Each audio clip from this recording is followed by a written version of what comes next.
அழகென்று சொல்லுக்கு முருகாங்கிற பாட்டு முதல்ல இருந்து கடைசி வரைக்கும் படித்தா ஒவ்வொரு பாடலையும் ஒவ்வொரு அர்த்தங்கள் இருக்குது. இதை படித்தாலே போதும். சிக்கனை பிடித்தேன் சிவனை இந்த மாதிரி சிவலிங்கத்தை பிரதிஷ்டை பண்ணி சிவ பூஜை பண்ணுங்க. சரி, ஒரு லிங்கம் 2 லிங்கம் இல்லை, 5 லிங்கத்தை வரிசையை பிரதிஷ்டை பண்ணி சிவ பூஜை பண்ணுறாரு. கிழமைன்னு சொன்னால் முருகபெருமான் சூரனை சம்காரம் பண்ணார் இல்லையா, அதனால் இந்திரன் நினைச்சான் முருகருக்கு நன்றி சொல்லணும் அப்படின்ட்டு வர்றான். இன்றைக்கும் அந்த பஞ்சலிங்கத்துக்கு அபிஷேகம் கிடையாது. இப்போ கொரோனா டைம்ல இருந்து அங்கே அதை பார்க்கறதுக்கு விட மாட்டாங்க. முந்தியெல்லாம் விட்டாங்க. பவர் ஜாஸ்தியாக இருந்தாலும் அவர் ஞானத்தை கொடுப்பார். இந்த தெற்கு பற்றி இருக்கிற சண்முகர் சூரசம்காரம் பண்ணி அருளாசி போடும் வரைக்கும் அதில் இருக்க அந்த பாட்டில்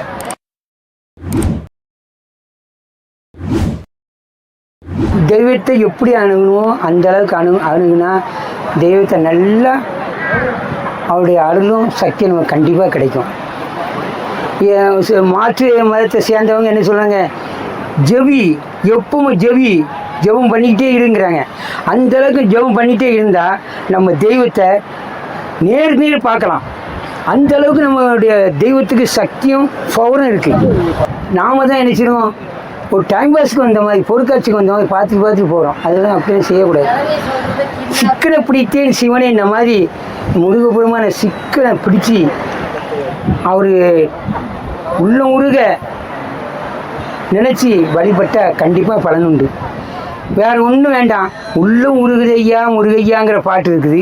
இறைவனுக்கு இறைவனே ஈசனுக்கு ஈசனுங்கிற பாட்டு இருக்குது. இறைவனுக்கே நீ இறைவனப்பாங்கிற பாட்டு இருக்குது. என்ன அழகென்ற சொல்லுக்கு முருகாங்கிற பாட்டு இருக்குது.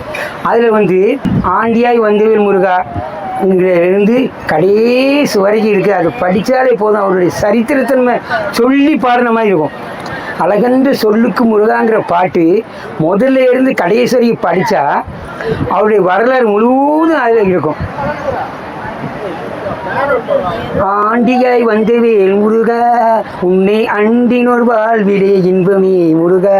இப்படி அந்த முதல்ல இருந்து அவர் சிவருமான்கிட்ட கோவிச்சு வந்ததுல இருந்து கடைசி வரைக்கும் சூரசம்காரம் பண்ணி அருளாசி போடும் வரைக்கும் அதில் இருக்க அந்த பாட்டில். இதை படித்தாலே போதும். உள்ள உருக இதை படித்தாலே போதும். சந்திரன் பாட்டு அது இப்படி ஒவ்வொரு பாடலையும் ஒவ்வொரு அர்த்தங்கள் இருக்குது. அதை பாடினாலே நம்ம முருகர் நமக்கு கண்டிப்பாக நமக்கு உதவி செய்வார், காட்சி தருவார், சக்தியும் கிடைக்கும், எல்லாமே கிடைக்கும். ஓகே, பக்தர்கள் பார்த்தீங்கன்னா வெளியிலேருந்து வராங்க, வேலைக்கிழமை செவ்வாய்க்கிழமை வரதான் விசேஷம்ன்றாங்களா, அந்த மாதிரி எதனா இருக்கா? இல்லை வேலைக்கிழமைன்னு சொன்னால் முருகபெருமான் சூரனை சம்காரம் பண்ணார் இல்லையா, அப்போ பிரமத்தி தோஷம் கிடைச்சி. பிரமத்தி தோஷம் போக என்ன வழி அப்படின்ட்டு குரு பகவான்கிட்ட கேட்காரு. அப்போ குரு பகவான் சொல்கிறாரு, நீங்கள் சிவலிங்கத்தை பிரதிஷ்டை பண்ணி சிவ பூஜை பண்ணுங்க, அந்த பிரமத்தி தோஷம் போகும் அப்படிங்காரு. அதனால் முருகர் என்ன செய்கிறாரு, ஒரு லிங்கம் 2 லிங்கம் இல்லை, 5 லிங்கத்தை வரிசையை பிரதிஷ்டை பண்ணி சிவ பூஜை பண்ணுறாரு. அப்போ இந்திரனை சிறையிலிருந்து மீட்டி இந்திரலோகத்தை கொடுத்தாரு இல்லையா, அதனால் இந்திரன் நினைச்சான் முருகருக்கு நன்றி சொல்லணும் அப்படின்ட்டு வர்றான். தேவர்களோட சேர்ந்து வரான். அப்போ என்ன செய்யறாரு, இவர் பூஜை பண்ண முருகப்பெருமான் அப்படி நிப்பாட்டிட்டு அந்த இந்திரனுக்கு அப்படி காட்சி கொடுக்காரு. இன்றைக்கும் அந்த பஞ்சலிங்கத்துக்கு அபிஷேகம் கிடையாது. திருநீர் போடுறாங்க, மலர் போடுறாங்க, மலர் போட்டு தீவாரணை காமிச்சிட்டு வந்துடுவாங்க. அபிஷேகம் கிடையாது அந்த சிவலிங்கத்துக்கு.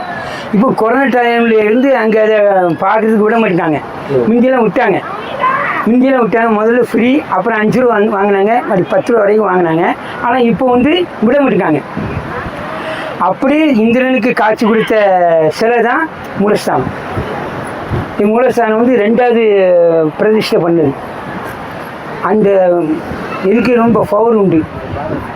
திருச்செந்தூர் முருகன் கையில் ஜெவமாலை, அதாவது உத்தரச மாலை ஒன்று இருக்கும், கீழே மலர் இருக்கும். மூலஸ்தானத்தில் உள்ளது தான் பவர் ஜாஸ்தி. அதே சமயத்தில் அவர் ஞானத்தை கொடுக்க முடியாது. பவர் ஜாஸ்தியாக இருந்தாலும் அவர் ஞானத்தை கொடுப்பார். இந்த தெற்கு பற்றி இருக்கிற சண்முகர் வள்ளி தேவனோட அவர் மங்களத்தை கொடுப்பார், மங்களகாரியம். அதாவது சுகத்தையும் சுப போகத்தையும் தரக்கூடியவர் சண்முகர். அவருக்கு ஞானம் தருவார். இவர் என்ன செய்வார், சுகபோகத்தை தரக்கூடியவர்.